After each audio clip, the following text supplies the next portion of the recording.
there can be the development of a body-mind, of a body and a mind, the way we think, the way we feel, the way we move, the way we act, the way we relate. That goes on developing forever. There's no end to the permeation of the whole structure of the body-mind with this understanding. So yes, there is a development, an endless development of the way we think, feel, act, relate, etc. But it's not the development of a person. At least the conventional premise in psychotherapy is that you come in as a separate self, and this separate self improves through various practices. So it's not the person, it's not that separate self that is improving. But that doesn't mean that there's no continued growth of the whole structure of the body-mind. Of course there is. It's an endless process of realigning the way we think, the way we feel, the way we act, the way we relate, the way we move, the way we do everything. Realigning it. Once all these activities are no longer being undertaken on behalf of a separate, limited,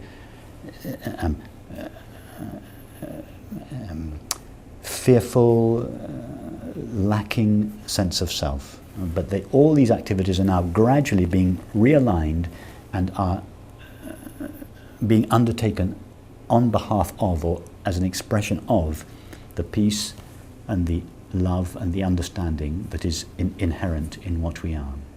So that realignment of the mind and the body goes on forever. For instance, let me give you an example.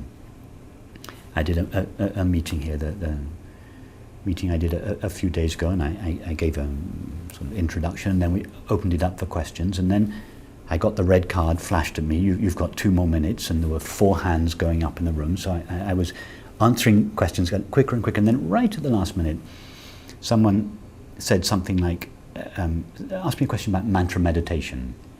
And I knew I was already well over time, and I made some dismissive comment about it. I actually practiced mantra meditation for 25 years, and so I have a lot of experience of it, and it was an absolutely essential part of my spiritual journey.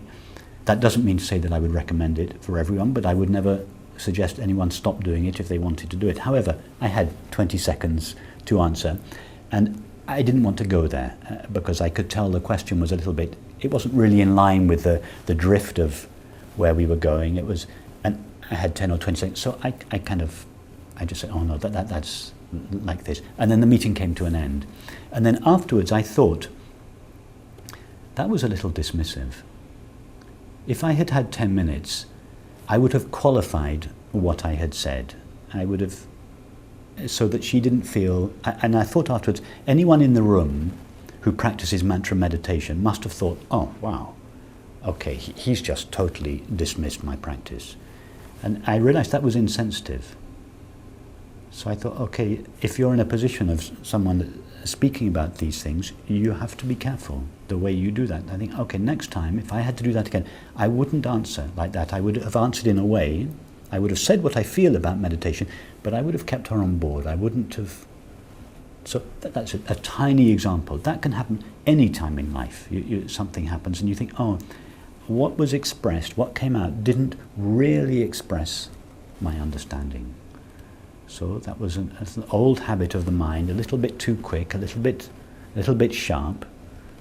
And so that's just a tiny example of something that as time goes on, that tendency of the mind can be just brought in line with what you really feel. And you know, there are obviously innumerable examples in personal relationships, in activities, and where it takes time for the whole structure of our minds and bodies to be realigned with this understanding. And you can never say that process comes to an end. When could anyone say my body-mind is now a perfect instrument or expression of the light of pure knowing?